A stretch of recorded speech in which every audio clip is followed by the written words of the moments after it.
उपक्रम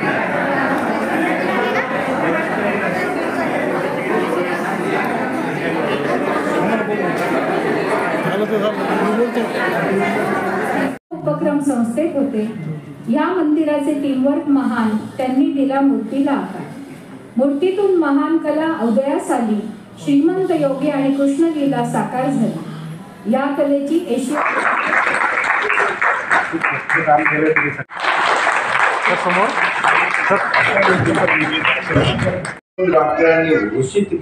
पत्रकार महावीर जोंधळे, माननीय श्री दुर्गादासजी पाठक, विनय वाराळे सर आणि डॉक्टर रामदास अंबुलगेकर सर यांनी या कामाला वेळा उचलला। तरी सभागृहात उपस्थित सर्व सदस्यांना मी मंचावर आमंत्रित करते। वाराळे सर, डॉक्टर सर। अस्थिभंग आहे, त्यांना कॅलिबर फिजिओथेरपी आहे, शस्त्रक्रिया आहे किंवा व्हीलचेअर आहे, त्यांना त्या रीतीने करता येते। तरी परंतु माझी एक अशी इच्छा आहे की या क्षेत्रामध्ये काम करता येणार ज्या अडचणी आणि त्याच्यातून तुम्हाला कसे सांगण्यासारखे रिझल्ट मिळणार नाही, तरी परंतु यांना तुम्हाला अग्रक्रम द्यावा लागेल, ही माझी एक नम्र विनंती। धन्यवाद। माझी आता नवजीवनला अशी विनंती आहे की आज जेव्हा मी रघुवेंद्र महाजनजींचा व्हिडिओ पाहिला, माझी तेवढी एकच इच्छा होती की जी काही मुलं आहेत, प्रत्येक मुलाच्या पालकांना शाळेमध्ये समाधान मिळालं पाहिजे। माझं मूल जर 4 वर्षाचं आहे तर त्याला सेवा मिळाली पाहिजे, माझं मूल जर 15 वर्षाचं आहे त्याला सेवा मिळाली पाहिजे, माझं मूल 18 वर्षाच्या वर होईल तर माझ्या मुलाने काम काम काम कामच केलं पाहिजे। आणि अर्थार्जन मिळालं तर उत्तम आहे, पण त्याच्यामध्ये फक्त मी ॲड ऑन करते आहे की तेही हवं। आणि मला असं वाटतं की आता ताईंच्या सुनेने एवढं काम केलं तर शर्मिलाची सून पण कामाला आलेली आहे, तर त्यामुळं तिच्यावरती ही मोठी जबाबदारी पडते की ही संस्था अजून पुढचे 40 वर्ष अव्याहतपणे या मुलांच्या योग्य सेवा देण्यासाठी पात्र होईल। मी जेव्हा हैदराबादहून आले इथे, तर हैदराबादला आम्ही एक संस्था सुरू केली। मी बऱ्याच शिक्षकांना पण तिथे नेलं होतं, तर आम्ही अशी संस्था सुरू करायच्या विचारात होतो। आणि माझ्या एका मित्रमैत्रिणीने ती सुरू केली। आज 40 वर्ष ते इतकं सुरेख काम करतायत की तिथे प्रत्येक मुलगा काम करतो, अर्ली इंटरव्हेन्शन मिळतं, स्पेशल एज्युकेशन मिळतं आणि सगळ्यात महत्त्वाचं वोकेशनल ट्रेनिंग। तर वोकेशनल ट्रेनिंगसाठी आपण समाजामध्ये बघू शकत नाही, आधी आपलं घर आपण जास्त समाधानी झाला पाहिजे। मी पालकांच्या नावाने मी मुळीच असं म्हणणार नाही की पालक लक्ष देत नाही किंवा पालकांना वेळ नाही किंवा पालक नाहीच आहे, त्यांना काही कळतच नाही वगैरे, हे सगळं खोटं आहे। प्रत्येक पालकाला आपल्या मुलाबद्दल तेवढीच प्रत्येकाच्याबद्दल थोडक्यात मी सांगू इच्छित आहे। गणेश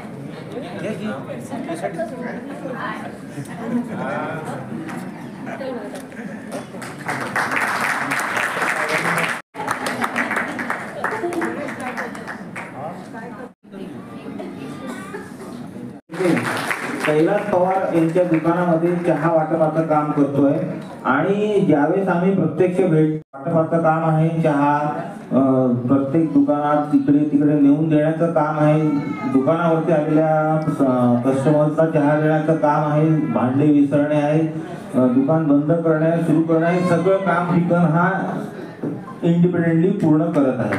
ठिकाणचं आपण टाळ्यावरून स्वागत करूया आणि अभिनंदन करूया। जुना विद्यार्थी आहे, जवळपास 25 वर्षापूर्वी आपल्याकडे येत होता। आर्थिक परिस्थिती जी प्लॅस्टिक आणि रबरच्या संदर्भात जी कुठले कामं असतील त्यांचं एक छोटंसं स्मॉल स्केलचं एक युनिट आहे आपल्या ठिकाणी। आणि सुरुवातीला दीपकच्या घरच्यांचं म्हणणं होतं की हा काहीच कामाचा नाही आहे, काही करू शकत नाही काय। अधिकार चौधरी, मी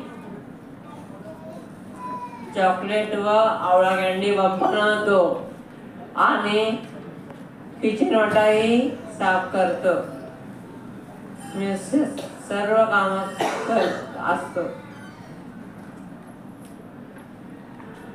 माझ्या शाळेचं नाव नवजीवन संस्था.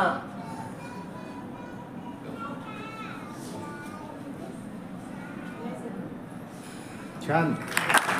आहे. माझे शाळेचे नाव नवजीवन नक्की मंदिर मुलांची शाळा आहे. मला माझ्या वर्गातल्या मुलांबरोबर अभ्यास किंवा मस्ती करायला खूप आवडते. मला डान्स करायला खूप आवडतो.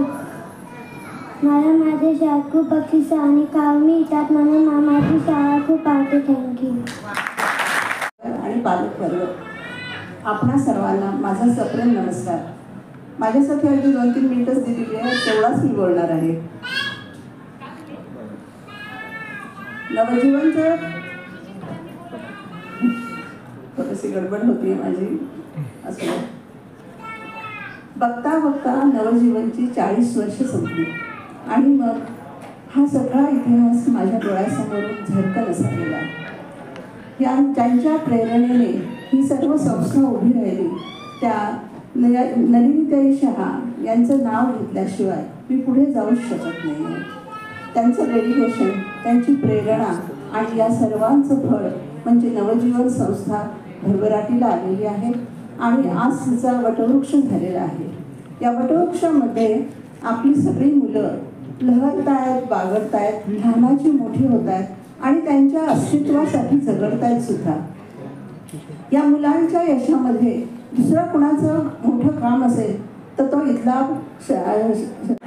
मराठवाड्यातल्या एकमेव असलेल्या या प्रकारच्या संस्थेत आज येऊन मला अत्यंत आनंद झाला. नवजीवन संस्थेला 40 वर्ष पूर्ण होत आहेत आणि मला असं वाटतं ही समाजाची संस्था आणि समाजाची घरं अत्यंत आवश्यक आहेत. सगळीकडे अशा संस्था पाहिजे आणि या संस्था सर्व समाजाने आपली संस्था मानून याच्यात सहभाग घेतला पाहिजे, तन मन धनाने.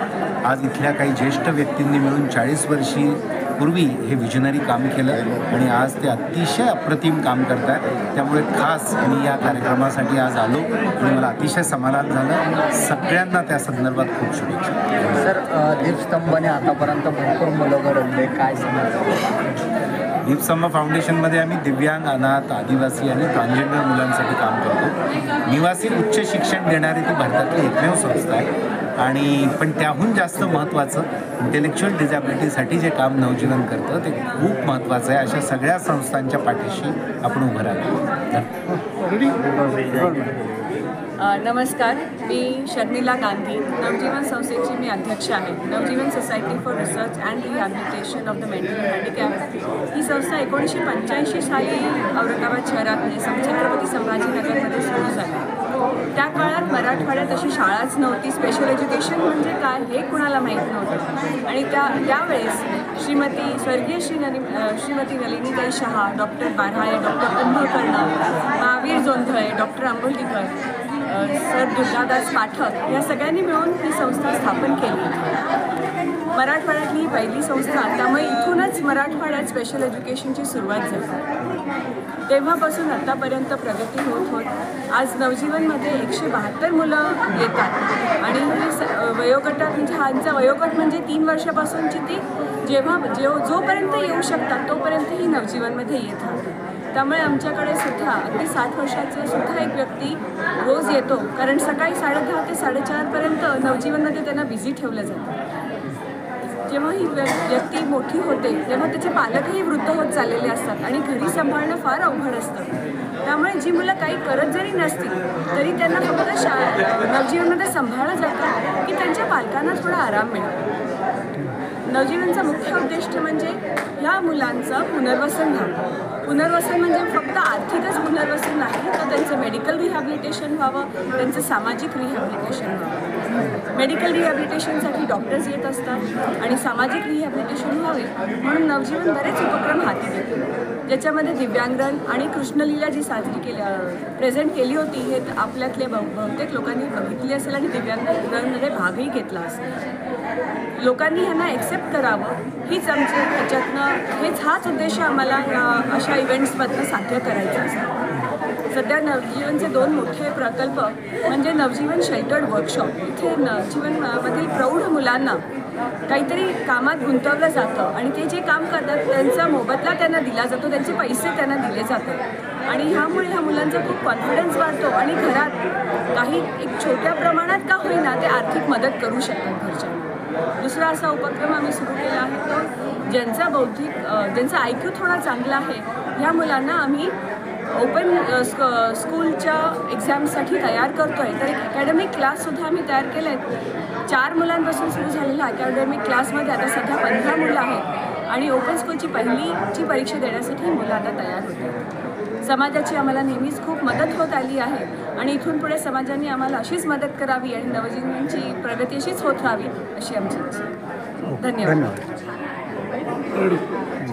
माझं नाव सुनंदा पितांबर पाटील.